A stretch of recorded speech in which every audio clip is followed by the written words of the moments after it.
menutup mata, ku tetap setia menanti janjimu. Sampai muda mahkota kehidupanku, ku tetap setia melayanimu. Sampai akhir ku menutup mata, ku tetap setia menanti janjimu. Sampai muda mahkota kehidupanku, ku tetap setia melayanimu.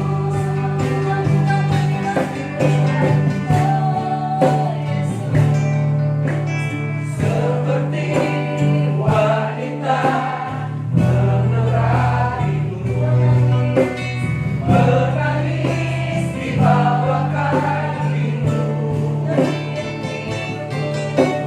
Demikian hidupku, oh mengasihimu. Yesus selalu baik bagiku. Seperti wanita menangis di bawah kakimu. Demikian hidupku, oh mengasihimu. Yesus selalu baik bagiku. Sampai akhir ku menutup mata, ku tetap setia menanti janjimu. Sampai muda bahkan mahkota kehidupanku, ku tetap setia melayanimu. Sampai akhir ku menutup mata, ku tetap setia menanti janjimu. Sampai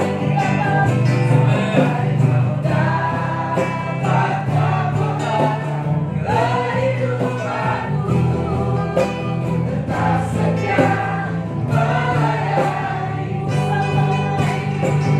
Sampai akhir ku menutup mata, ku tetap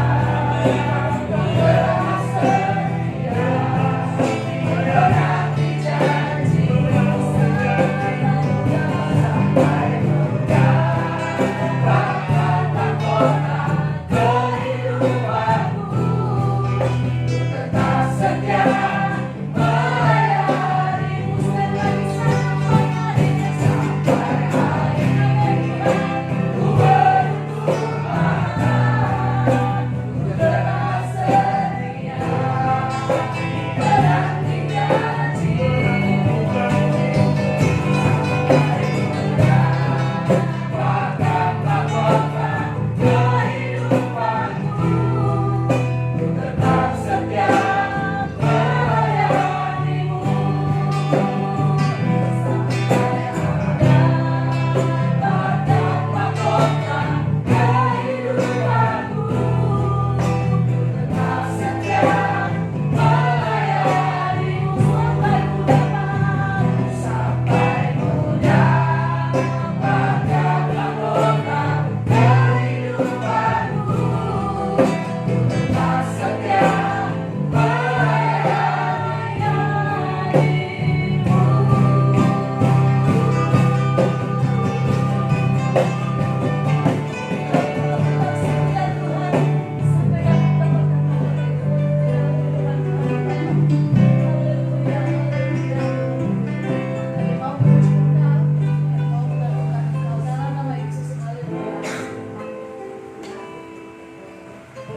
Ya, shalom. Mari kita bangkit berdiri. Kita tetap ada di dalam hadirat Allah. Kita rasakan kehadiran Tuhan pada malam hari. Yang penting di hadapan Tuhan buka hati kita dan biarkan Roh Kudus bekerja dengan leluasa menjamah setiap kita. Karena hanya Dia yang menjadi jalan. Haleluya. Kita mengakhiri Dia. Haleluya.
Hadir di sini Tuhan. Engkau tahu batin kami yang paling dalam. Engkau tahu pergumulan kami, walaupun itu tersembunyi di dalam hati kami, tetapi Engkau melihat apa yang ada gejolak hati kami. Hidup kami bukan karena kami merasa, hidup kami bukan karena apa yang kami lihat, tapi hidup kami karena kami percaya bahwa Engkau Allah yang pegang kendali. Engkau Allah yang berjanji dan janji. Karena di balik semua itu, kami akan melihat kemuliaan-Mu dinyatakan. Terima kasih Tuhan. Terima kasih, berfirman-Lah pada malam hari ini. Karena kami sadar firman-Mu itu hidup dan menghidupkan. Firman-Mu itu yang menciptakan dari yang tidak ada menjadi ada. Firman-Mu itu yang menjamin hidup kami. Firman-Mu itu yang menyembuhkan kami. Karena firman-Mu adalah Engkau sendiri. Terima kasih Tuhan. Terima kasih. Kami sambut firman-Mu di dalam nama Tuhan Yesus. Amin. Silakan duduk Bapak Ibu. Shalom. Malam hari ini kita bersyukur kepada Tuhan. Kita menghormati Tuhan karena Dia ada di tengah-tengah kita. Karena Tuhan itu adalah Allah yang mengerti kehidupan kita, pergumulan kita. Mungkin manusia melupakan kita. Mungkin manusia tidak mengingat kita. Mungkin manusia tidak memperdulikan kita. Tapi ada satu oknum yang tidak pernah membiarkan dan meninggalkan kita sebagai yatim piatu, yaitu Tuhan sendiri. Makanya Dia katakan Dia itu adalah Allah Immanuel. Satu tema yang kita yaitu ambil pada malam hari ini, Yesus tahu apa yang harus Dia perbuat. Yesus Tuhan kita tahu apa yang harus Dia lakukan. Itulah Tuhan kita. Tuhan kita bukan acu tak acu. Tuhan tidak pernah membiarkan kita berjuang dengan kekuatan kita. Tuhan tidak pernah membiarkan kita melakukan yaitu menghadapi semua tantangan dengan kemampuan kita. Karena Tuhan tahu bahwa kita ini orang yang tidak mampu. Kita tidak berdaya tanpa Tuhan. Oleh sebab itu Tuhan menjamin kepada kita sesuai dengan firman Allah bahwa Allah turut bekerja dalam setiap apapun yang terjadi atas kehidupan kita. Ini yang perlu kita pegang sebagai orang percaya. Dia tahu apa yang harus Dia lakukan. Dia tahu apa yang harus Dia perbuat untuk membebaskan kita, untuk menolong kita. Kita tahu bahwa manusia, kehidupan kita itu penuh dengan misteri. Kita tidak tahu 1 jam apa yang akan terjadi nanti, atau 1 tahun, 1 bulan yang ke depan. Kita tidak tahu. Hidup ini misteri. Hidup ini seperti yaitu bayangan yang kelam. Kita tidak bisa meraba-raba. Kita ingat peristiwa yang seperti ini sudah 3 bulan. Dulunya saya umur 57 tahun. Dari kecil itu tidak pernah mengalami situasi yang demikian. Dulu ada kerusuhan. Orang-orang yang kaya mudah sekali untuk meninggalkan Indonesia, pergi ke tempat yang lain, ke negara-negara yang dirasa aman. Dan itu terjadi. Tetapi sekarang, baik itu yang punya uang maupun tidak punya uang, sedang mengalami kesulitan, ketakutan. Karena virus ini yang sedang merajalela, bukan cuma Indonesia, tapi seluruh dunia, membuat manusia frustrasi, membuat manusia putus asa, membuat manusia tidak berdaya. Mereka tidak mau harus melakukan apa. Itulah kondisi zaman sekarang ini. Tetapi kita sebagai orang-orang percaya, sebagai anak-anak Tuhan, kita mempunyai pengharapan. Hidup kita, nyawa kita bukan ada di genggaman virus, bukan ada di bawah kuasa yaitu penyakit, tapi hidup kita, nyawa kita itu ada di dalam genggaman Tuhan. Itu yang perlu kita sadari. Itu yang perlu kita percaya. Kalau Tuhan tidak menghendaki, sehelai rambut pun tidak akan pernah lepas dari kepala kita. Bapak Ibu yang dikasih oleh Tuhan. Kemudian mungkin kita bertanya, di mana Tuhan saat situasi yang demikian ini? Banyak orang-orang percaya, bahkan hamba-hamba Tuhan juga kena imbasnya. Kemudian doanya bagaimana? Mungkin itu pertanyaan-pertanyaan. Itu sebagai manusia.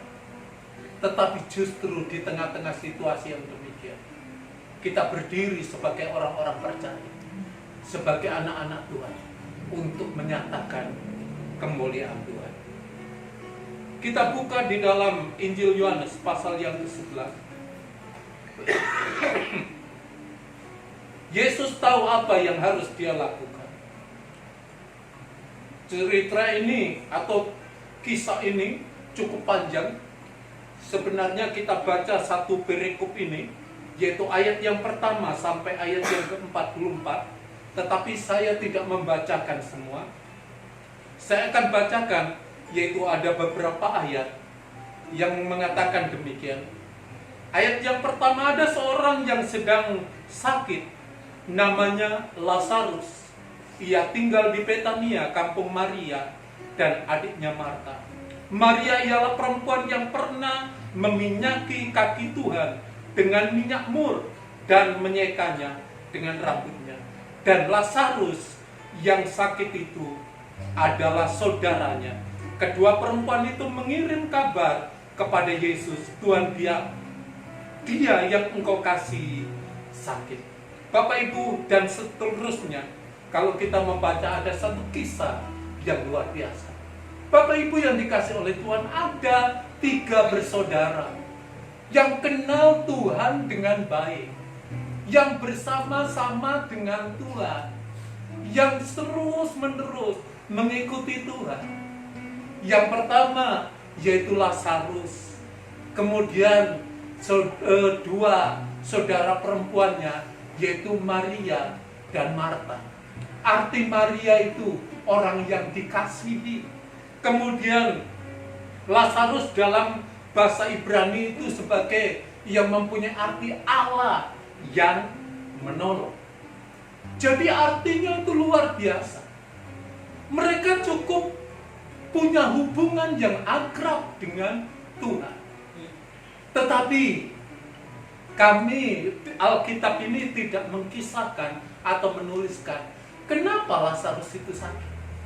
Tapi di sini dikatakan bahwa Lazarus sedang mengalami sakit. Maria saudaranya yang pernah meminyaki kaki Tuhan Yesus dengan minyak narwastu yang sangat mahal dan menyeka dengan rambutnya, sudah diberitahukan kepada Tuhan Yesus bahwa saudaraku yang engkau kasih sedang sakit. Bapak Ibu yang dikasih oleh Tuhan, sebenarnya Maria yaitu melakukan tindakan yang tepat, kemudian memberitahukan atau datang kepada orang yang tepat, bukan salah. Maria tidak datang ke dukun, itu yang salah. Maria tidak memberitahukan ke semua orang, tapi di waktu yang tepat, ke orang yang tepat, di saat yang tepat, itu dilakukan oleh Maria. Dia memberitahukan kepada Tuhan Yesus, saudaraku, orang yang engkau kasihi, Tuhan Yesus, sedang sakit. Dan terjemahan yang lain dikatakan bahwa dia bukan sakit flu, tapi dikatakan sakit amat dan amat parah. Bapak Ibu yang dikasih oleh Tuhan, ini yang diberitahukan. Kemudian bagaimana sikap Tuhan waktu mendengarkan, mendengarkan apa yang sudah disampaikan oleh Maria ini. Dia katakan, Tuhan, orang yang engkau kasih sedang sakit. Terjemahan aslinya sebenarnya bukan cuma memberitahukan, tapi bahasa aslinya dikatakan koreide, artinya mohon perhatian, mohon tolong Tuhan datang. Bapak Ibu yang dikasih oleh Tuhan, saya percaya saat kita minta untuk orang yang kita kenal, memohon untuk datang, berdoa atau apa, yang kita harapkan mereka mengunjungi kita, paling tidak memberikan penghiburan, untuk mendatangkan mujizat, untuk kesembuhan, untuk menolong kita, itu hal yang kesekian kali nomornya. Tetapi paling tidak dia harus datang. Dia harus mendatangi Maria. Tetapi apa yang dilakukan oleh Tuhan Yesus? Bapak Ibu yang dikasih oleh Tuhan, padahal Tuhan sudah mengatakan, perhatikanlah Tuhan orang yang Engkau kasih sayang.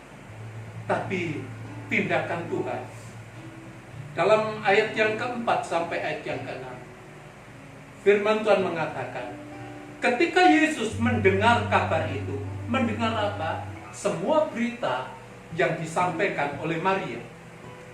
Mendengar kabar itu, ia berkata, penyakit itu tidak akan membawa kematian, tetapi akan menyatakan kemuliaan Allah. Sebab oleh penyakit itu anak Allah akan dimuliakan. Yesus memang mengasihi Marta dan kakaknya dan Lazarus. Namun setelah mendengarnya bahwa Lazarus sakit, ia sengaja, garis bawahi, tinggal 2 hari lagi di tempatnya di mana ia berada. Bapak Ibu yang dikasih oleh Tuhan, ini yang dilakukan oleh Tuhan. Maria sudah ngotot, Maria sudah minta perhatian, tetapi apa respon dari Tuhan Yesus? Di sini dikatakan Tuhan Yesus tidak segera datang, tapi tinggal 2 hari, menunda 2 hari, kemudian pergi ke tempat lain. Sudah ditunda 2 hari, kemudian pergi ke tempat lain, yaitu pergi ke Yudea. Bapak Ibu yang dikasih oleh Tuhan, di sini dikatakan Tuhan Yesus kayaknya tidak merespon. Kadangkala kita sebagai anak-anak Tuhan, kita ini kalau sudah minta, Tuhan tolong, kami butuh anak-anak uang sekolah, mintanya hari ini berdoa, sorenya langsung dapat, atau saat itu juga kalau bisa. Bukankah burung gagak bisa diperintahkan oleh Tuhan? Bapak Ibu yang dikasih itu keinginan semua manusia. Saya juga begitu. Hari ini berdoa, hari itu juga dijawab. Hari ini bergumul, hari itu juga Tuhan akan melakukan. Apakah setiap doa kita didengar oleh Tuhan? Iya. Setiap doa kita didengar oleh Tuhan. Setiap teriakan kita pasti didengar oleh Tuhan. Dia itu Bapa yang Maha mendengar. Dia terlalu peka untuk mendengar setiap cerita kita. Tetapi untuk menjawab, itu nanti dulu. Untuk sesuatu yang membutuhkan pergumulan, sesuatu yang membutuhkan perjuangan, kita dapat menghargai saat kita mendapatkan. Tapi kalau kita mendapatkan dengan mudah, biasanya kita lupa dengan pemberian. Kita tidak menghargai dengan apa yang kita dapat. Bapak Ibu yang dikasih oleh Tuhan, Tuhan Yesus tahu dalam ayat yang ke-13 bahwa Lazarus itu mati. Tapi dalam ayat yang ke-15, aku bersyukur aku tidak ada di sana. Kira-kira kalau kita gitu gimana itu? Sudahlah, enggak gereja-gerejaan, enggak Tuhan-Tuhanan gitu mungkin. Maria tidak melakukan seperti itu. Bapak Ibu yang dikasih oleh Tuhan, dia tahu apa yang dia harus perbuat. Dia tahu apa yang harus dia kerjakan. Walaupun mungkin secara manusia terlambat, tapi tidak ada kata terlambat di hadapan Tuhan. Sehingga dalam ayat yang ke-17 di situ dikatakan, setelah 2 hari tinggal, tidak mau bergerak, kemudian pergi ke Yudea, kemudian setelah itu baru pergi menemui, yaitu Maria dan Marta di Betania. Bapak Ibu yang dikasih oleh Tuhan, perjalanan dari tempat Tuhan Yesus waktu dipanggil itu kira-kira 1,5 mil ke Yehuda.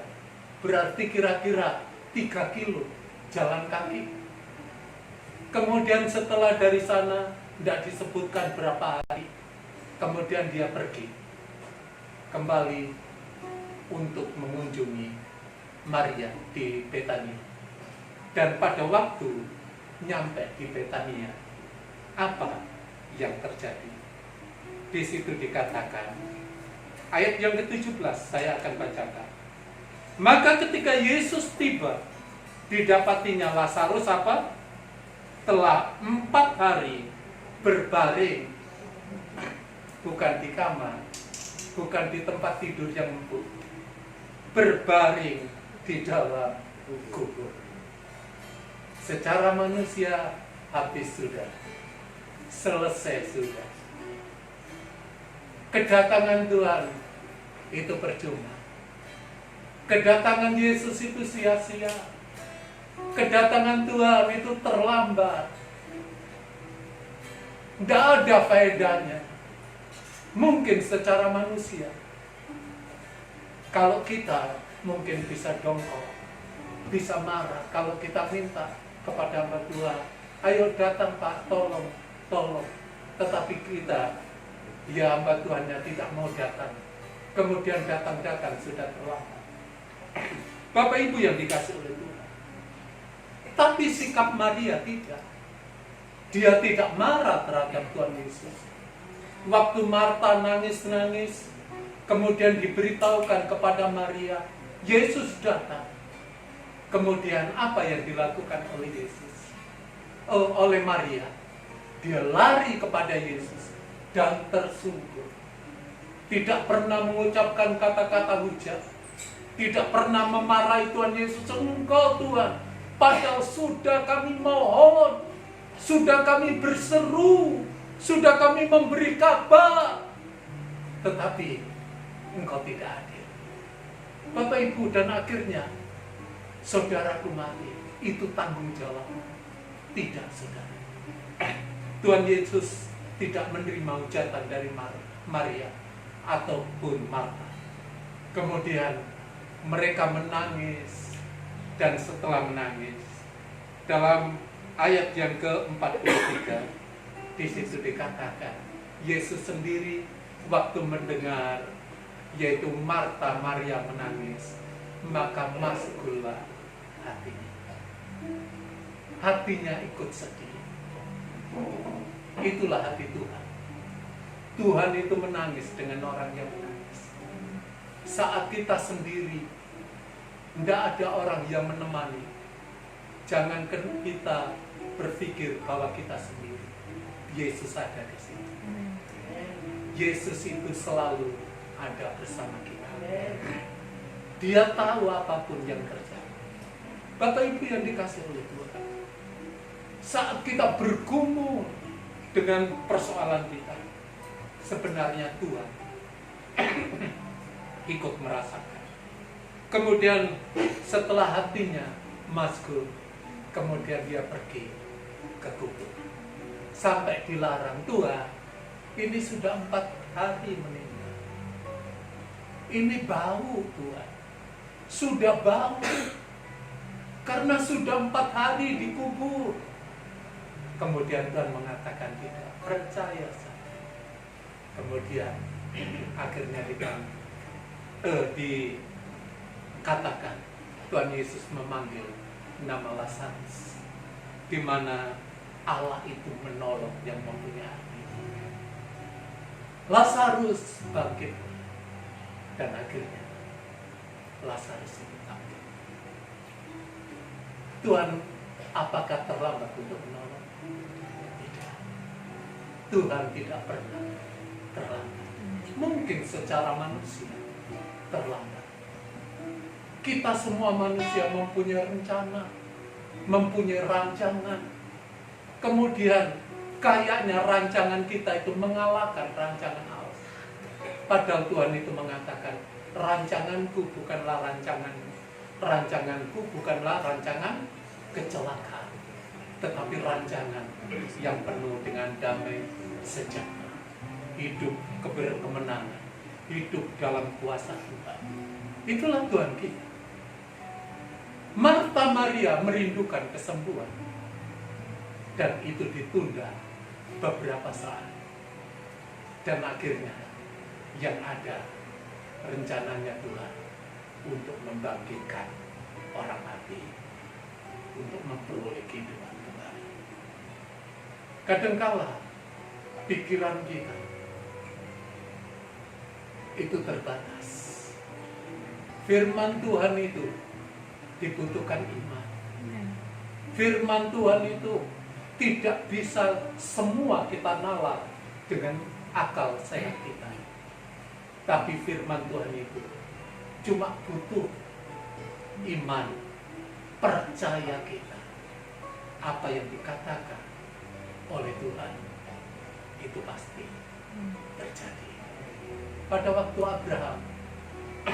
Abraham ini keluar dari Ur Kasdim.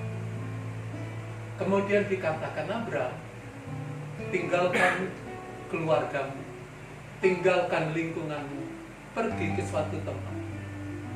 Kalau biasanya kita ada pertanyaan yang harus kita tanyakan kepada Tuhan yang memerintah.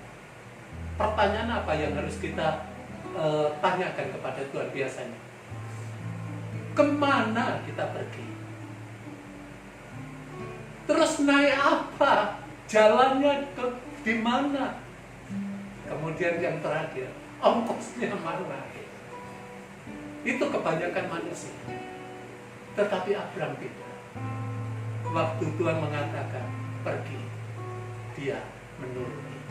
Karena dia percaya Tuhannya itu sanggup untuk menolong, menuntun sampai ke tujuan yang diinginkan. Tuhan tahu destiny kita.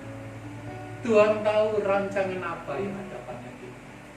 Mungkin saat ini kita seperti benang ruwet. Ruwet itu bulat itu. Jadi sulit sekali. Kayaknya tidak ada arah. Tapi ingat, Tuhan sanggup melakukan sesuatu.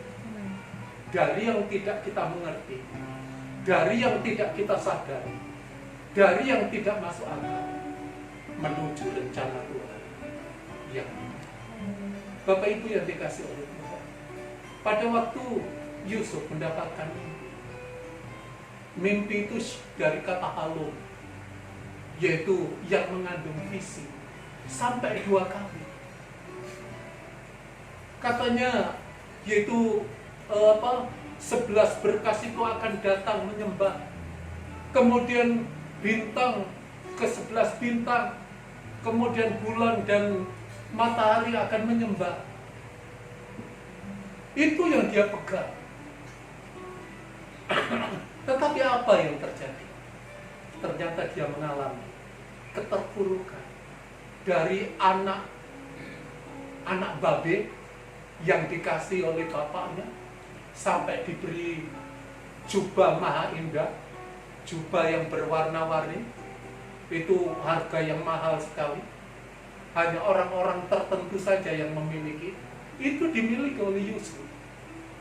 Mendapat perhatian, mendapat kasih sayang yang luar biasa. Sehingga kakak-kakaknya itu, waktu dia mimpi disampaikan, apa tanggapan kakak? Dia marah sekali. Waktu dia marah, Kemudian akhirnya Yusuf harus masuk ke sumur. Mimpinya di mana? Mungkin saat ini kita tidak tahu. Bukan cuma masuk sumur, tapi harus dijual jadi budak belian. Harus masuk penjara. Dan itu membutuhkan waktu 17 tahun yang cukup lama dalam penderitaan. Dan waktunya Tuhan memberikan. Mungkin saat ini kita sedang bertanya-tanya, kita sedang bergumul. Tetapi percayalah bahwa sesuatu yang indah itu pasti terjadi.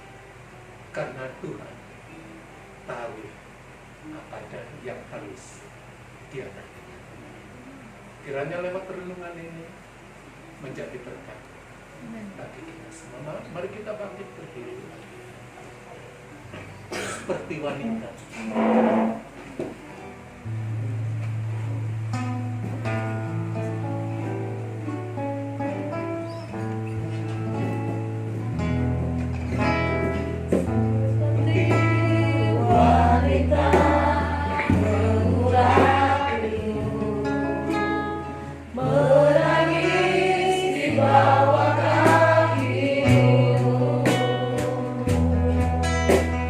Demikian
Lazarus yang sudah 4 hari dalam kubur, tetapi Tuhan berikan kuasa kebangkitan itu, dan keluarga dari Maria dan Marta ditolong oleh Tuhan, dan pertolongan yang tidak pernah terlambat sampai hari ini.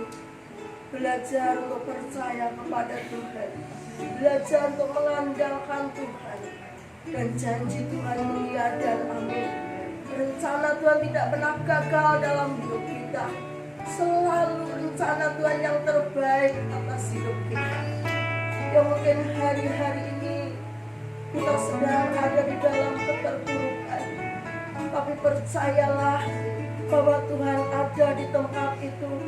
Pada waktu kita sendiri menghadapi persoalan-persoalan, percayalah bahwa Tuhan ada di dalam persoalanmu. Seperti Tuhan yang menyertai Yusuf, Dia juga yang menyertai kita. Dulu, sekarang, sampai selama-lamanya. Bahwa kuasa Tuhan tidak pernah berubah. Yesus tidak pernah berubah. Dia tidak pernah terlambat untuk menolong kita. Bapa, di dalam nama Tuhan Yesus Kristus, Engkau turunkan anugerah-Mu di dalam kehidupan kami, pribadi lepas pribadi pada malam hari ini. Firman-Mu ada dalam kehidupan kami. Ajari kami untuk kami melihat Engkau yang besar, Engkau yang dahsyat, Tuhan. Dan Engkau adalah Tuhan satu-satunya dalam kehidupan kami. Terima kasih ya Bapa untuk malam hari ini. Firman-Mu melawat hati kami, Firman-Mu memberkati keluarga kami, Firman menjadi jalan keluar dalam hidup kami, karena Engkau adalah Tuhan yang setia. Terima kasih Tuhan, terima kasih. Kami mengucap syukur kepadamu, Engkau Tuhan yang akan terus membawa kami naik. Engkau yang Tuhan membawa kami untuk mengatasi badai dalam nama Yesus. Di tengah-tengah COVID ini Tuhan, tetapi kami ada Tuhan dalam hidup kami. Keluarga kami dijagai dalam nama Yesus. Kekuatan dan kesehatan, pekerjaan, apa yang Tuhan percayakan dijaga oleh Tuhan. Dan berkat Tuhan dijaga dalam kehidupan kami, sehingga tidak ada yang tercecer sedikit pun. Terima kasih Bapak, terima kasih buat janji-Mu. Kami mengucap syukur kepadamu. Kami penuh dengan harapan kepada-Mu. Terima kasih ya Bapak. Kami berdoa untuk bangsa ini di dalam tangan-Mu. Engkau sinari dengan wajah-Mu, Engkau memberkati dengan shalom yang ada di bangsa ini, di kota-kota dimanapun berada Tuhan. Tuhan, Kau ada di bangsa ini. Engkau berikan hikmat-Mu kepada Bapak pemimpin-pemimpin kami dalam pemerintahan, mulai dari presiden, wakil presiden, semua jajaran sampai ke bawah RT dan RW. Tuhan kami mohon anugerah Tuhan. Terima kasih Tuhan, kami percaya di balik semua yang terjadi ini Tuhan, ada lawatan Tuhan terjadi. Yang sampai disembuhkan dalam nama Yesus, dan para dokter yang sedang bertugas, yang sedang bekerja di rumah sakit untuk menolong orang sakit, Tuhan juga memberikan kekuatan, Tuhan memberikan hikmat Tuhan untuk menolong dengan tuntas, menolong dengan tepat dalam nama Yesus Kristus. Terima kasih Tuhan untuk berkat-Mu atas kehidupan kami. Terima kasih untuk persaudaraan dan persahabatan kami, karena kasih Tuhan yang mengikat hidup kami. Terima kasih kami berjalan dengan Engkau, dan Engkau berjalan bersama kami. Engkau tinggal dalam hidup kami, dan kami tinggal di dalam Engkau. Terima kasih Tuhan, terima kasih. Kami sungguh bersyukur kepadamu di dalam nama Tuhan Yesus Kristus. Sejauh mana firman ditangkap, sejauh mana Tuhan pujian maupun doa kami ditangkap oleh setiap orang yang mendengar, dan kuasa Tuhan bekerja. Pujilah Engkau, kami bersyukur di dalam nama Tuhan Yesus Kristus. Mari kita angkat tangan kita di hadapan Tuhan.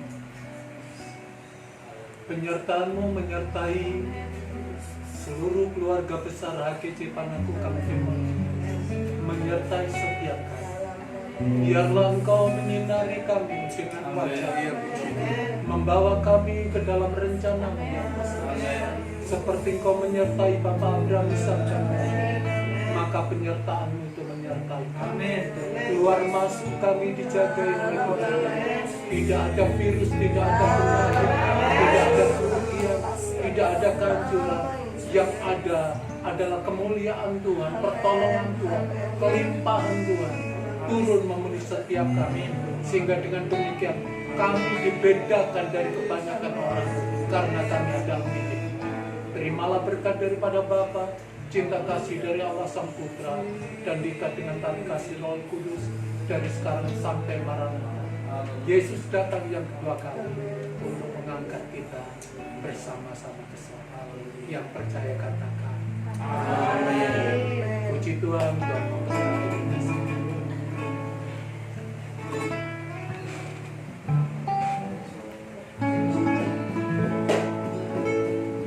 Engkau telah menambahkan usia 1 tahun lagi untuk beliau. Kami bersyukur tidak ada kata terlambat, karena kami tahu bahwa Engkau yang memegang hidupnya, Engkau yang mengatur jalan hidupnya. Anak-anak, baik itu Freddy maupun satu lagi yatimnya yang di Malang, tetap ada dalam perlindungan. Terima kasih Bapak, Engkau berkati pelayanannya, Engkau berkati pekerjaannya. Kami lepaskan berkat, dan biarlah anugerah kasih Kristus turun memenuhi kehidupan Bu Yuni, sehingga dengan demikian yaitu berkat Allah turun memenuhi kehidupan. Roh, jiwa, dan tubuhnya dipelihara oleh Allah. Biarlah kepenuhan 7 roh yang dari Tuhan itu turun. Roh Tuhan, roh hikmat, roh pengetahuan, roh keperkasaan, roh nasihat, roh pengenalan akan Tuhan dan takut akan Tuhan turun memenuhi kehidupan, sehingga dapat mengatur semua pelayanan anak-anak dengan baik, semua pekerjaannya diperluas sebagai demikian nama Allah dipanggil di dalam nama Tuhan Yesus. Amin.